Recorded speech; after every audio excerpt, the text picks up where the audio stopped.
আল্লাহর হাবিব সাল্লাল্লাহু আলাইহি ওয়া আলিহি ওয়াসাল্লাম একবার একটা যুদ্ধ থেকে ফেরার পথে মরুভূমির মাঝখানে সেনাবাহিনীকে থামিয়ে বিশ্রামের ঘোষণা দিলেন যে তোমরা একটু বিশ্রাম নাও।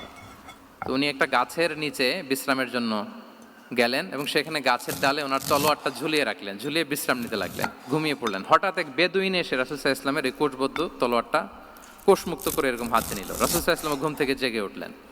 এবার বেদুইন বলতে আরম্ভ করলো, মাইয়ামনাউকা মিন্নি, এই মুহাম্মদ তোমাকে এবার কে বাঁচাবে বলো, এই তো আমার হাতে তলোয়ার, কে বাঁচাবে? সাথে সাথেই আল্লাহর হাবিব সাল্লাল্লাহু আলাইহি ওয়া আলিহি ওয়াসাল্লাম উনি উত্তরে বললেন আল্লাহ। উত্তরে কি বললেন?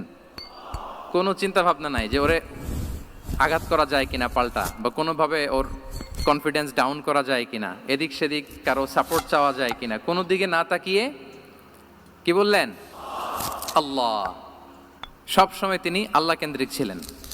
এটাকে বলে গড সেন্ট্রিক মাইন্ডসেট। যে কোনো পরিস্থিতিতে তিনি আল্লাহ যে আমার সাথে আছেন এটা কল্পনা করতেন। এবং সুনানে আবু দাউদের একটি বর্ণনা এসেছে, রাসূল সাল্লাল্লাহু আলাইহি ওয়াসাল্লাম কান নবী সাল্লাল্লাহু আলাইহি ওয়াসাল্লাম ইযা হাযাবাহু আমরুন সাল্লা, তাকে যখন কোনো জিনিস বিচলিত করত তিনি জায়নামাজের মুসল্লায় দাঁড়িয়ে যেতেন, সালাতের জন্য দাঁড়িয়ে যেতেন। বিপদে পড়লেই আল্লাহর কাছে সেটা সঁপে দিতেন, শেয়ার করতেন।